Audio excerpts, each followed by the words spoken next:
hey, come into shit. I'm gonna go on her. Miss Dean say, hurry up, let's go over and get this other $1 million check. Okay, we're gonna leave out there.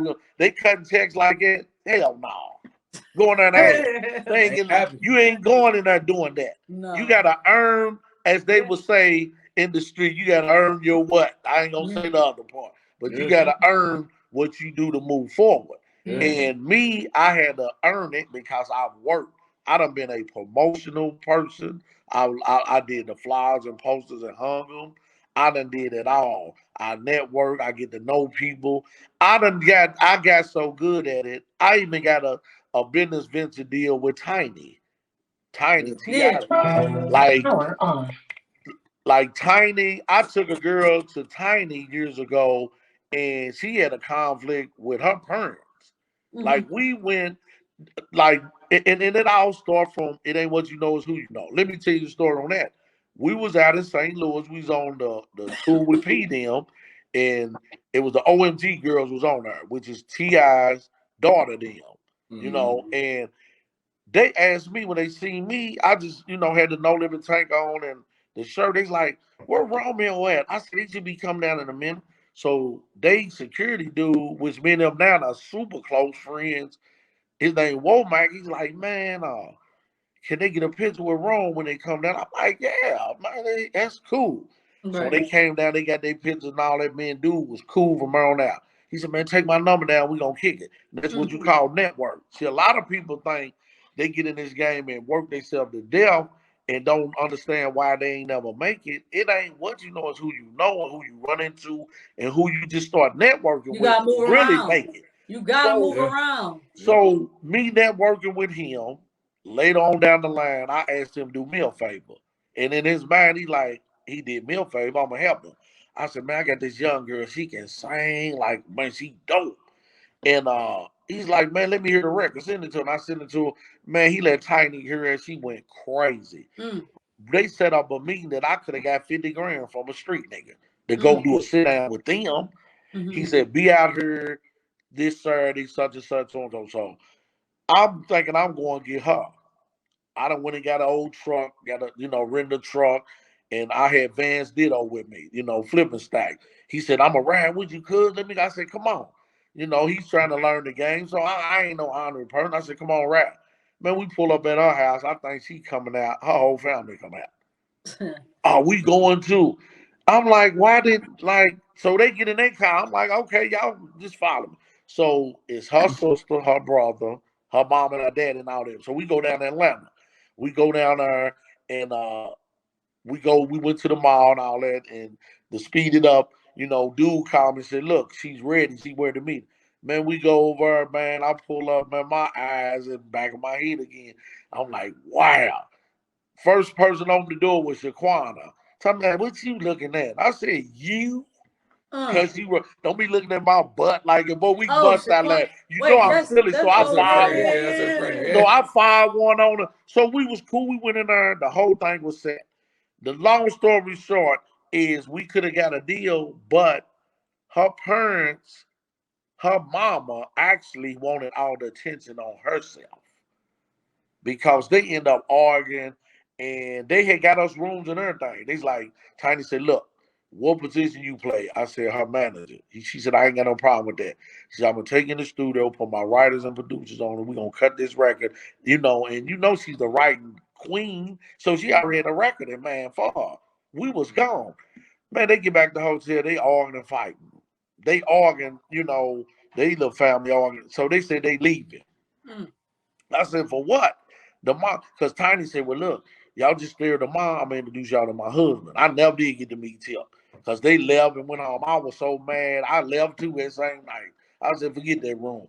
So we end up coming back and the parents get into it and all that. But just like I say, the more the story is networking and people that really want to do it, some people get over excited to knowledge of what they really ain't ready. They'll say they ready, but what you gonna do when it's time? Are you gonna get ready to stay ready? Are you gonna be ready to be ready? And they wasn't ready. They blew that whole deal. I mean, you know more than me and more than my husband. Or, I mean, maybe we all know the same. I mean, this is a tough business. it's this tough. is a tough It's tough business. business. You know what I'm saying? It's tough. This ain't for the weak. So what is some advice you would give somebody that's aspiring to be an artist? Like far as keeping your boots on the ground, far as staying 10 toes down, like far as armoring yourself up for this type of business. I'd say they should form the inner circle team, form their own crew, and go, full throttle on it. Like I would, go in the studio, find that right record. What you think that will be a hit? Get you your own little, what I would say, get you your own little fan people to give you a judgment of it. When making records, don't just make a record and jump on the internet and say, look at this without doing your own listening thing. Right. Because remember back in the day when artists used to do, records and stuff, they have their own listening party. And you could see it on Love and Hip Hop and how they used to do it when they, discover somebody and they have a record, they have a listening party, invite everybody out and all that. People don't even do it no more. And I tell them all that, like, I got the connections to bring in a few heavyweights. Yeah, they're going to come in, they're going to listen. Like, do it up big. Have you a listening party. Bring in the heavyweights. Then you can, if the outside crowd want to come in, you just charge them to come in. And that ain't free neither. So if y'all listen to that, as you got to pay to get in. T-Vic them not letting y'all in there for free. For sure. They done paid their way. So, For sure. you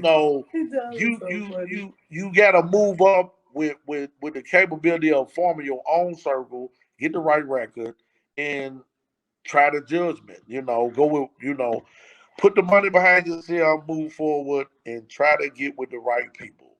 I got another question. We getting close to the time, but this is an important question. So the artist, you're a rapper, you get a Grammy, you're an actor, you get an Oscar, something like that. You're an A&R. I mean, you making these things happen. You know what I'm saying? You putting the artist with the label.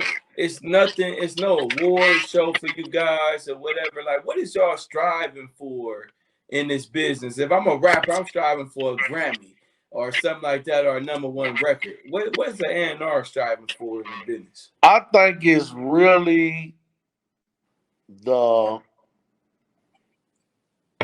plus. I think it's more of a plus and a gain of the ability and a goal.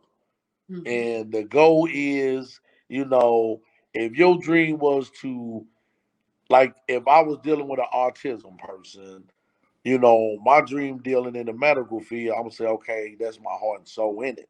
So I'm not really expecting nothing out of big flashing lights at the name because I'm going to do that job.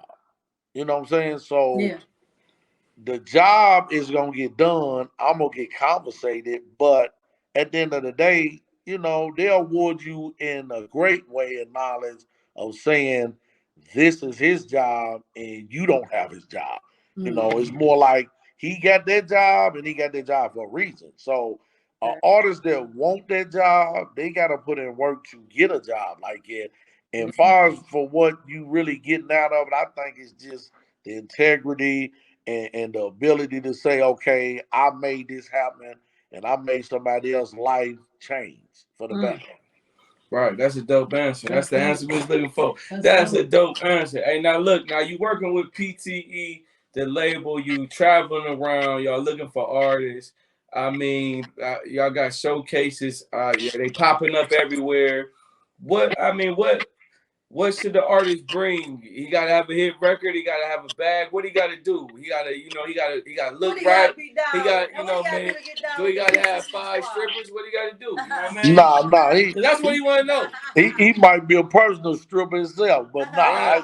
But hey, I say bring a great record. Do it professionally. Get it mixed and mastered professionally before you come and try to put it out there to somebody that's professional. Mm-hmm. Remember, professional.